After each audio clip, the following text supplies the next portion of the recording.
It's the real news. I'm Aaron Mate. Jeremy Corbyn says his Labour Party's election performance is a rebuke of neoliberal austerity. Politics has changed, and politics isn't going back into the box where it was before. Because what's happened is people have said they've had quite enough of austerity politics. They've had quite enough of cuts in public expenditure, underfunding our health service, underfunding our schools and our education service, and not giving our young people the chance they deserve in our society. Corbyn's view that politics has changed especially applies to his own party. The Labour Party establishment, including former Prime Minister Tony Blair, has fought Corbyn since he won the leadership 2 years ago. The Blairites, as they're known, had predicted Corbyn would end Labour. But after Corbyn's strong showing on Thursday, it could be the Blairites whose time has ended. Leo Panitch is a professor of political science at York University and author of The Making of Global Capitalism. Professor Panitch, welcome. Happy to talk to you.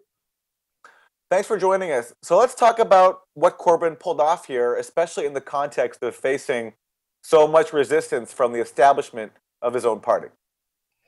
Well, it's absolutely historic, and it's a tremendous vindication of the Labour left and of socialists generally in Britain and elsewhere.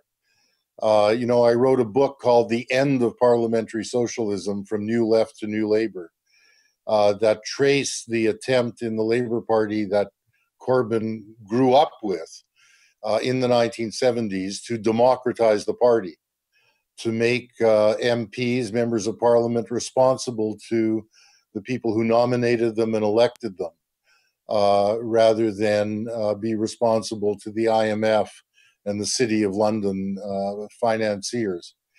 And it was out of that campaign, led by Tony Benn, a very close friend of Corbyn's, and I met Corbyn 40 years ago through Benn, that the 1983 Labour Party manifesto, which was called the longest suicide note in history by the Labour centre and right, articulated a vision for a democratic socialist politics that would be an alternative to the neoliberal globalization that was ushered in initially by Thatcher. And to see after that whole process was so defeated and marginalized, not only by the Blairites, but by center-left and centrist Labour MPs who couldn't imagine anything beyond the limited, cramped welfare state. So remarkable that this has now been revised after it was so badly defeated. Tony Benn must be smiling in his grave.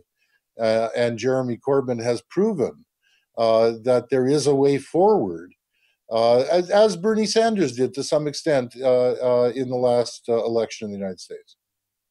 Well, one Tony who is not smiling is Tony Blair.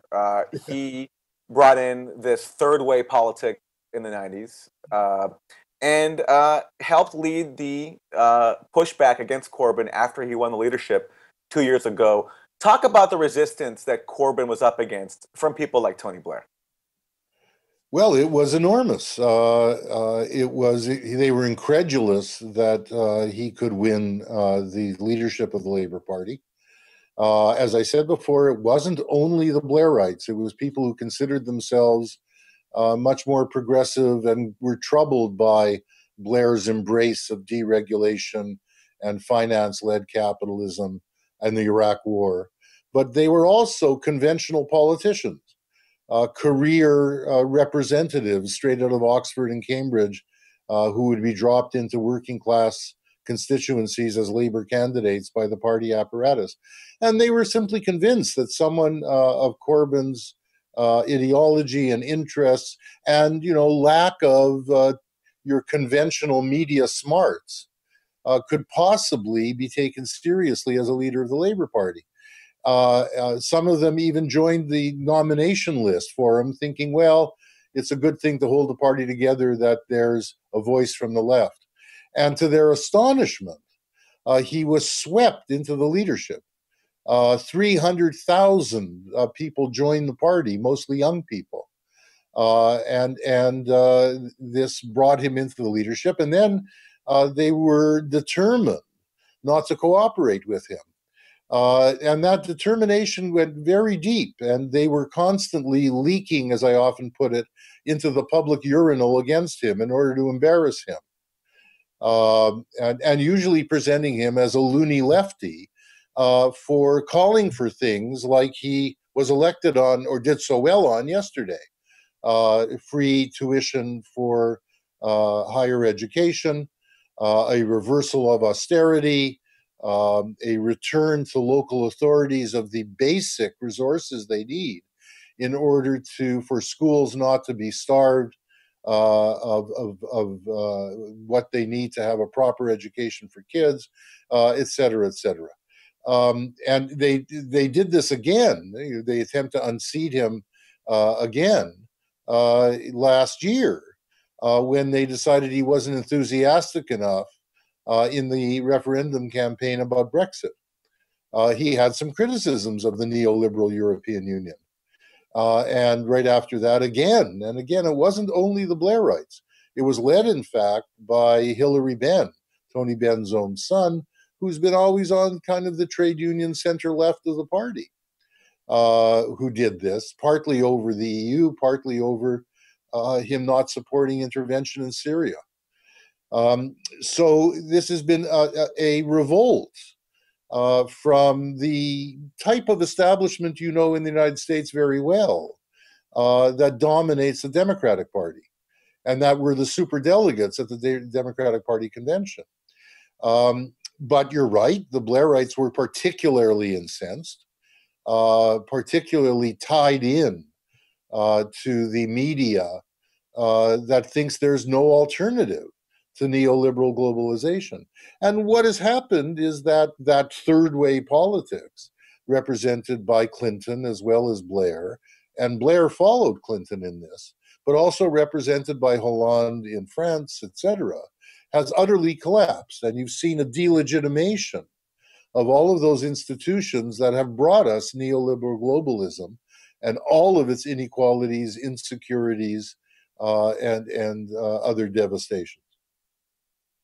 So just to give people a sense of the kind of inter-party resistance that Corbyn faced, I want to go to a clip from Channel 4 News collecting statements from Labour MPs attacking Corbyn. I think if Jeremy leads us into a general election, we face a 1931 style wipeout for the Labour Party. Well, Labour would be in no shape whatever to fight such an election. Absolutely not. We would. There's a real risk we would get absolutely wiped out. And what we know, having seen Jeremy Corbyn in a position of leadership for some time, he cannot do the job. Right. And if he is a decent man, he should do the decent thing and go. And I've seen over the last 12 months Jeremy Corbyn as the leader of our party. He's failed to win the trust and respect of the British people.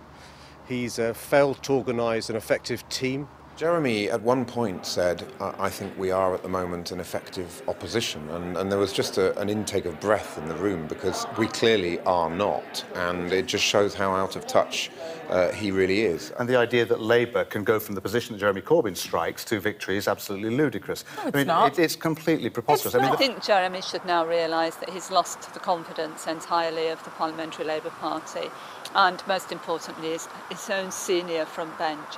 He can't carry on. So, Professor Panitch, that's a sample of some of the criticism and resistance that Corbyn faced from his own party.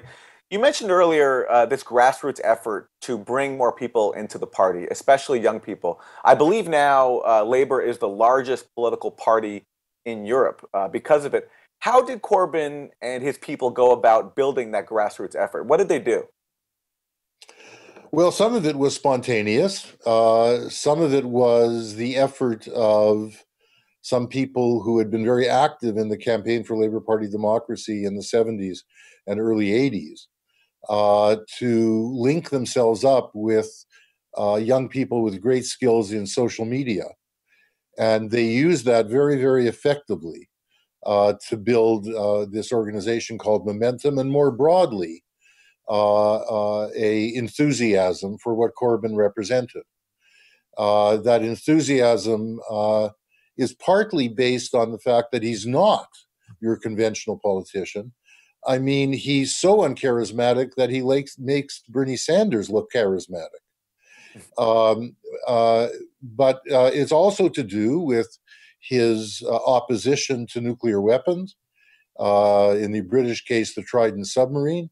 It has to do with his being a very great leader of the Stop the War coalition.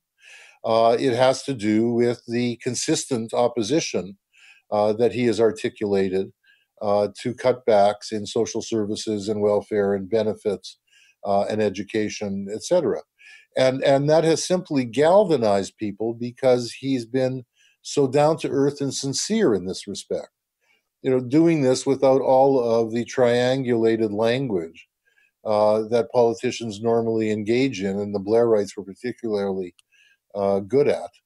And that has had an enormous effect. Now, that one needs to say that the party apparatus, the full-time staff in the party, have been more worried about, my goodness, some of these young people may be radicals. We need to make sure that we don't let any radicals into the party. And they indeed went around trying to expel people, or not letting people join. A lot of their skills in this respect go all the way back to the anti-communism of the Cold War. So the party apparatus also has not been on Corbyn's side. The general secretary of the party has rather been, at best, a lukewarm supporter, but at worst, actively engaged in trying to undermine this attempt to revive the Labour Party at the base. And this is going to be needed. If we are not to have euphoria upon his election, and I do think it's likely in 6 or 12 or 18 months we will see a Labour government. If we're not to have euphoria as happened in Greece, when the first radical left government in Europe, the only one, was elected after the crisis began, and then have terrible disappointment and charges of traitor and so on coming from the left. What is going to happen is that the people who vote for him, who support him, are going to have to become mobilizers and educators of the population, so they understand the terrific struggle that will be involved in trying to see these progressive policies through, whether they're social policies, economic policies, or foreign policies, or ecological ones.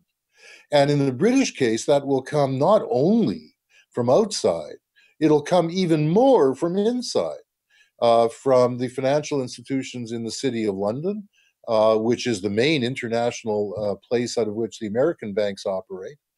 It'll come from the scurrilous British press. The owner of Fox News, Murdoch, sunk his roots after he left England.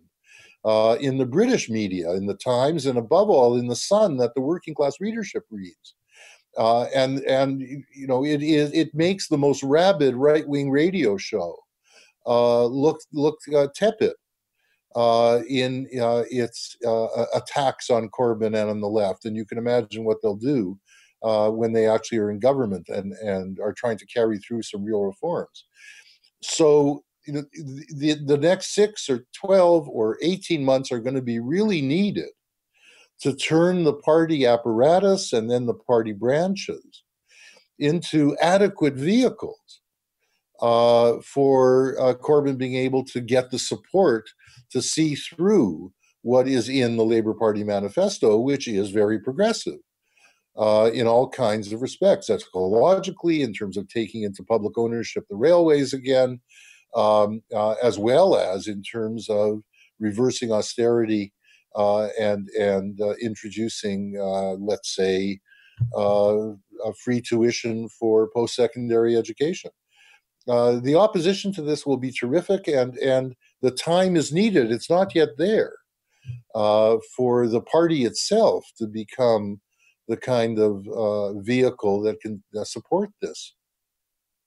Professor, that comparison you make there to Greece is really important, especially because In the case of Greece, most of the pressure came from the outside, right? From the European Union and Greece's creditors. In this case, though, it might be easier for Corbyn because if the pressure is from the inside, then the solidarity of people on the inside could make a difference. Whereas in the case of Greece, they're essentially prone to what happens to them from the outside, right? I think that's a very good point. I think that's a very good point. But of course, it will take the form of collaboration between the ruling class inside and the forces outside. They will engage in a run on the pound that will make it look like it's foreigners who are taking capital out of Britain, when in fact it's as much domestic financiers who are doing so. They will encourage, as indeed they did against the Labour government in the 1970s, they will encourage the American Treasury to sick the IMF on the government. And there'll be plenty in the European Union, not least the Germans, who, of course, did not want the Greeks to set an example. That was their main concern. Not least the Germans will not want Corbyn to set an example.